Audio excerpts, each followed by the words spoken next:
Yes क्यों। अस्सलाम वालेकुम नाजरीन, मैं हूं अहमद मंसूर और आज जो सूरत हाल है पाकिस्तान में, ख़ास तौर पर इस्लामाबाद में, उस हवाले से हम बात करते हैं। और ये सूरत हाल हमारी जो जर्नलिस्ट कम्युनिटी है उस हवाले से भी है, और एक जो लड़ाई चल रही है, और एक लड़ाई बहुत आगे जा चुकी है जिसमें पूरा मुल्क तकसीम है, पूरे मुल्क के इदारे हमें तकसीम नज़र आ रहे हैं, आपस में महाजराई है, बहुत कुछ है। लेकिन इन सब चीज़ों से जो शख्सियत वाकिफ़ है, और बहुत ज़्यादा ख़ास तौर पे जो अदालती मामलात हैं, जो सियासी महाज पे कुछ हो रहा है, जो अंदर की खबरें हैं उनके पास होती हैं, और बहुत अहम इश्यूज पर उनके जो ट्वीट्स हैं उसके जरिए हम तक खबरें पहुंचती रही हैं, और बाद में सच भी साबित हुए हैं। अभी भी कुछ उन्होंने ऐसी चीज़ें जो बयान कर रखी हैं जिनका इंतज़ार है कि वो पूरा होती हैं, या वो अभी उस पर अमल उस तरह नहीं होता जैसे उन्होंने बात की है। सीनियर सहाफ़ी हैं, तज्ज़ियाकार हैं हसन अयूब, वो हमारे साथ हैं, और टॉपिक हमारा है सदीक जान का, जो उसकी गिरफ्तारी हुई है उससे जुड़ा हुआ है, क्योंकि जो एक दिन पहले इस गिरफ्तारी से हमने ट्विटर के महाज पर हसन अयूब साहब और सदीक जान साहब की आपस में एक तकरार भी देखी, और बहुत संगीन इल्जामात सदीक जान ने इन पे आयद किए थे, उस पर भी बात कर लेंगे। हसन अयूब साहब, बहुत शुक्रिया बात करने का। जो कुछ इस वक्त हमारा माशरा तकसीम हो चुका है उसमें तो हम बात करें तो बहुत लंबी बात हो जाएगी जी। अब तो बात है कि आगे क्या होने जा रहा है। जो इस वक्त ये आज भी हम मुजाहरे भी देख रहे हैं कि आज़ादी जो राय, इज़हार राय है, उस पर भी बात होती है कि सहाफ़ियों को गिरफ्तार नहीं किया जाना चाहिए, उन पर मुकदमात बिल्कुल नहीं होने चाहिए, और ख़ासतौर पर दहशतगर्दी का मुकदमा, उस पर आपने भी बात की है। तो ये सदीक जान के मामले को आप कैसे देखते हैं, यहाँ तक बात कैसे पहुँची? देखिए, सदीक जान का जो मामला है वो सदीक के जो है वो नज़रियात आपके सामने है। वो यानी एक किसी हद तक बैलेंस होता है, साइड हर बंदा लेता है, लेकिन सदीक जो है ना वो थोड़ा सा अपनी लाइन जो है उन्होंने क्रॉस की हुई है। और ये मैं उनके मुंह पर भी बात करता हूँ, उसके कमर के पीछे भी बात हो रही है, और ये पब्लिक फोरम पर भी बात कर रहा हूँ कि जो है, जो मैं समझता हूँ, हो सकता है हज़ारों खामियाँ मेरे अंदर हों, लेकिन ये खामी जो मैं सदीक जान के अंदर देखता हूँ, जो उसको बयान करता हूँ, मैंने की है। हाँ, ये बात दुरुस्त है कि आजकल जितनी भी डिवीज़न जिस तरह बात की है वो मजमूई तौर पर आपको अब टेलीविज़न के टॉक शोज़ के अंदर भी नज़र आती है। जब प्रोग्राम लगा हो, प्रोग्राम होस्ट को देख कर लोग बता देते हैं कि अब इसके व्यूज़ क्या हैं। कुछ लोग ऐसे बात करते हैं कि जो ज़ातियात पर आ जाते हैं, कुछ लोग ऐसे होते हैं कि जो तनकीद करते हैं। अब अगर तनकीद करें तो उस हद तक को मसला नहीं है, लेकिन अब जब ज़ातियात पर आएंगे तो फिर मसला होगा। और यही जो है कुछ सिचुएशन सदीक जान की भी है, वो भी जो है वो ज़ातियात पर आ जाते हैं। वो तनकीद करें, यानी जर्नलिस्टिक एथिक्स के अंदर रहते हुए आप तनकीद करें तो तनकीद कर सकते हैं। आपने ठीक है, हम लोग को कोई इतने ज़्यादा नेक लोग नहीं है, हम लोग टारगेट करते हैं, किसी आदमी को टारगेट करते हैं इस एतबार से करते हैं कि जी ठीक है, अब इसकी बुराई हमने बयान करनी है, दूसरे की कोई बुराई है उसकी हमने तशहीर नहीं करनी। तो इस किस्म के बाइसेस तो हर एक के हैं। बट सदीक जान के ऊपर जो मुकदमा दर्ज हुआ है, वो मुकदमा जो है वो मेरे ख्याल से वो दुरुस्त नहीं है। सदीक जान को जिस तरीके से उन्होंने उठाया, उठाने के बाद उसको भूखा रखा, यानी जब उसको अदालत में पेश किया गया और मैंने उससे पूछा अपनी जगह, मैंने कहा सदीक मुझे बताओ कि वाकई तुमने खाना नहीं खाया? कहता है यकीन करो पानी भी नहीं उन्होंने दिया मुझे। तो ये गैर इंसानी सलूक है, ये सलूक नहीं होना चाहिए। इस्लामाबाद पुलिस है, एक मॉडल पुलिस है, इसको ये खुद भी ये चीज़ देख नहीं देती, और जो उन्होंने किया। हाँ, जहाँ तक रहा सवाल कि मेरी और सदीक जान की जो नोक चोंक हुई है, मैं बड़ा ओपनली इस बात को एडमिट करूँगा कि मैंने भी गिलगित बल्तिस्तान की पुलिस का उसको जिक्र किया, जो कि वो गिलगित बल्तिस्तान की पुलिस का नहीं था, वो इस्लामाबाद पुलिस का आदमी था। यहाँ पर मैं गलत था, जहाँ पर मैं गलत हूँ। लेकिन मैंने उसको इस हद तक मैंने कहा था कि अपने आंखों देखा अहवाल बयान नहीं किया। फिर उसने कहा जी कि शायद मरियम नवाज़ की जो मालकन है, जिसकी जो मुलाजमीन है, उनको तो मैं नोटिस भेज रहा हूँ, और आपसे मेरा ये मोहब्बतनामा है, ये सवालनामा है। अब जो सवालनामा उन्होंने किया अरशद शरीफ से मुतल्लिक जो बात की थी, यार आप ये देखें कि अरशद शरीफ का मेरा भाइयों जैसा ताल्लुक़ था।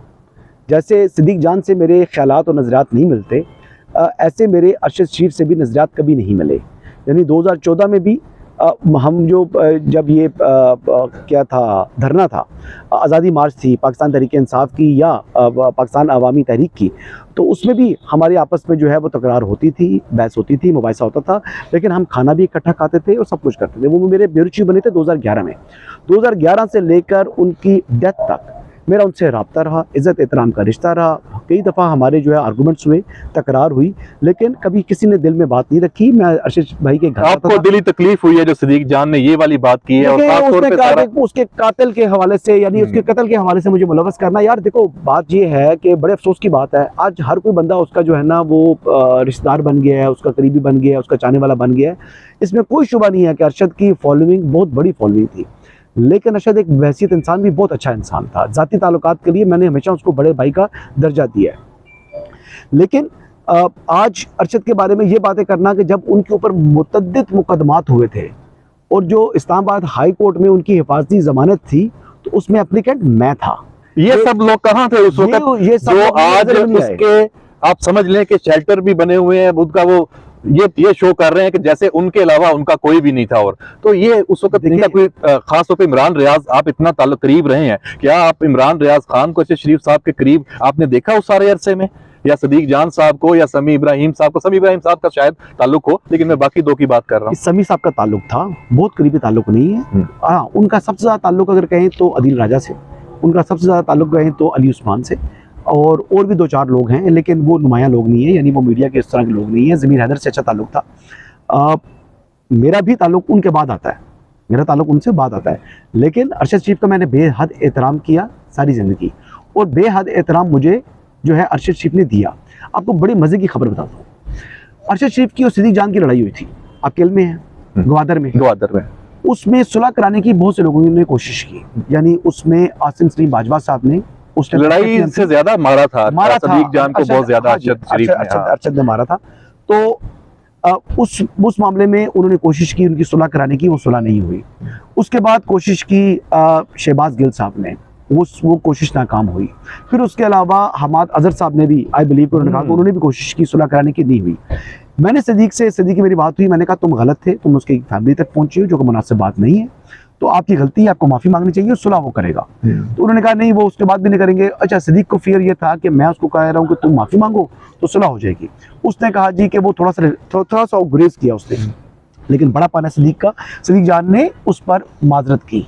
और जब मैं अरशद के पास आया, माजरत उसने मतलब उसने हामी भर ली कि मैं माजरत करूँगा। मैं अरशद भाई के पास आया और मैंने उनको बोला, मैंने कहा भाईजान, मैं आपको से पूछ नहीं रहा कि आप सुलह करेंगे, मैं आपको बता रहा हूँ कि ये सुलह का मैं जो है हामी भर आया हूँ, ये सुलह आपने करनी है। उनका बड़ापन है, वो तो दोस्तों के दोस्त है, वो कोई वो हो गई, बिल्कुल सही बात है। और उन्होंने ये सुलह फिर ये मेरी वजह से, और हालांकि जिस वजह से लड़ाई हुई थी वो शायद दोबारा अब करने वाली भी नहीं है, वो इतनी गिरी हुई चीजें थी। और शायद वही चीजें आज पाकिस्तान में जो ये यूट्यूबर्स हैं, जो एंकर्स हैं, जो इस पूरी सोसाइटी को लेके आ गए हैं, वो तमाम चीजों को उसी तरह इल्जामात, उस नीचे गहराई उसको कह लें, मतलब उसको कह लें खामी भी नहीं, उसके अल्फाज नहीं आपके पास कि कैसे जो इल्जामात लगाए जाते हैं, प्रोपेगेंडे की हद, किसी की तज़हीक, किसी को टारगेट करना, उसकी जात को बिल्कुल आप रगड़ के रख दें। अच्छा, तो यहाँ तक मेरे ऊपर दूसरा इल्ज़ाम लगाया उन्होंने इल्ज़ाम ये लगाया कि जी मैं ARY के जो मालिक हैं सलमान इकबाल साहब, उनको मैंने प्रेशराइज करा रहा हूँ और ये कर रहा हूँ, वो कौन XYZ बात कर रहे हैं प्रोग्राम लेने के लिए। अच्छा, एक बात तो ये है, मैंने दिया, और ये बात वायरल भी हुई है कि आपने पावर प्ले के लिए कोशिश की है, और बाखुदा ये झूठ है, मैंने पावर प्ले की तो बात ही नहीं की। हाँ, मैंने रिज़ाइन ज़रूर दिया था ARY से, मैंने कहा था जी कि ठीक है, मैं अब रिपोर्टिंग नहीं कर सकता, अब 41 ईयर्स ओल्ड, और मैं 41 साल की उम्र में अब दोबारा मैं रिपोर्टिंग नहीं करूंगा। अगर मुझे एंकरिंग मिल सकती है तो ठीक है, नहीं मिल सकती तो ओके जी, अस्सलाम वालेकुम, मैं कोई और जगह ढूंढ लेता हूं। मेरे पास हो सकता है अपॉर्चुनिटीज हो, ऑप्शंस हैं, तो हर बंदा अपना कैरियर आगे बढ़ाने की बात करता है। देखिए ना, आप देखिए हम जैसा भी व्लॉग कर रहे हैं, सोशल मीडिया का दौर है, अब आप इतने जो है आपके ऊपर पाबंदियां नहीं है, आप काफ़ी आपके पास ऑप्शंस अवेलेबल हैं।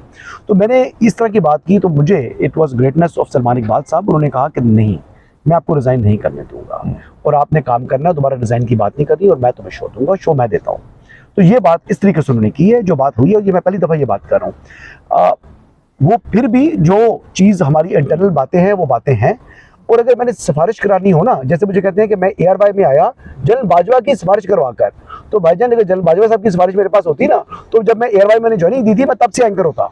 और जनरल फैज की जो सिफारिशें हैं, हाँ। ये सारे जो बेड़ा गर्क है, बहुत से आप लोग भी जो जानते हैं, हम भी जानते हैं। जिन्होंने- तो बहरहाल अच्छा हुआ कि आपने सिफारिश नहीं कराई, जी। और आपके लिए, आपके आइंदा वाले जो कैरियर है उसके लिए नेक ख्वाहिशात हैं। शुक्रिया। आखिरी उस जो आपने बात कर दी, उसके तमाम सवालात का जवाब दे दिया जो सदीक साहब ने आपसे लिए थे। अफसोसनाक है कि इस वक्त वो पाबंदे सलासल हैं, जल्द हमारे दरमियान होंगे, कोई ऐसी बात नहीं है। मैं आज हम सब उनको मिलने गया, मैं कोर्ट में गया, मैं सुबह पहुंच गया, मैं तकरीबन 12 बजे से कुछ टाइम पहले पहुंच गया। 3 बजे के बाद उनकी हियरिंग हुई है, वहाँ पर खड़ा रहा मिलने के लिए। बहुत से लोगों ने मुझसे तकरार भी की कि तुम्हारी वजह से वो गिरफ्तार हुआ है। देखिए, मेरी ट्विटर के ऊपर जो है जो बातें उससे हुई वो हुई, लेकिन मैं सदीक जान का बुरा नहीं चाहूँगा। मैं उसके नज़रियात से आज भी एग्री नहीं करता। वो जो सहाफ़त कर रहा है, मैं उसका सहाफ़त का कायल नहीं हूँ, वो मुनासिब बातें नहीं करते। लेकिन मुझ में भी खामियाँ होंगी, लेकिन जो खामियाँ मुझे उनके अंदर दिखाई देती हैं, मैं उसका इजहार उनके ऊपर भी करता हूँ। और सदीक जान के लिए और बाकी लोगों के लिए भी ये सबक है कि देखें, आज आप किसी के साथ जातियात पर जाएंगे तो फिर अगले भी जातियात पर उतर आएंगे। तो मुझे भी किसी के साथ जातियात नहीं बनानी चाहिए, और इसी तरह बाकी लोगों को भी नहीं बनानी चाहिए। मतलब कानून है, सबके लिए है, आपके लिए भी है, मेरे लिए है, सदीक जान के लिए भी है, सबके लिए। इमरान रियाज खान के लिए भी है। लेकिन आज तशरीफ नहीं लाए ना इमरान रियाज साहब। जब इमरान रियाज की गिरफ्तारियां ये तो बड़ी बात है, अगर इमरान रियाज आज तशरीफ नहीं लाए सदीक जान के लिए, तो इससे आप क्या नतीजा खस करते हैं? ये फिर मैं शायद मुल्क से बाहर था, मैं ट्रैवलिंग काफ़ी करता हूँ, अमेरिका में था, तो जो है वो इमरान रियाज साहब को एक अदालत से दूसरी अदालत में पेश कर रहे थे, और हर जगहों पर पहुंचता था सदीक जान। लेकिन जब आज सदीक जान गिरफ्तार हुआ, तो मुझे तो इमरान रियाज साहब आज जुडिशल कॉम्प्लेक्स में नजर नहीं आए। मैं वहाँ पर 3 साढ़े 3 4 घंटे रहा, अदालत के अंदर मौजूद रहा, वो वहाँ पर तशरीफ नहीं लाए। उनको आना चाहिए था, क्योंकि उनके ऊपर कर्ज था, क्योंकि मैंने अपने खुद उनके अल्फाज सुने हैं इमरान रियाज साहब के कि मेरे ऊपर सदीक जान का कर्ज है, वो कर्ज उतारने का मौका मिला था जो गंवा बैठे हैं।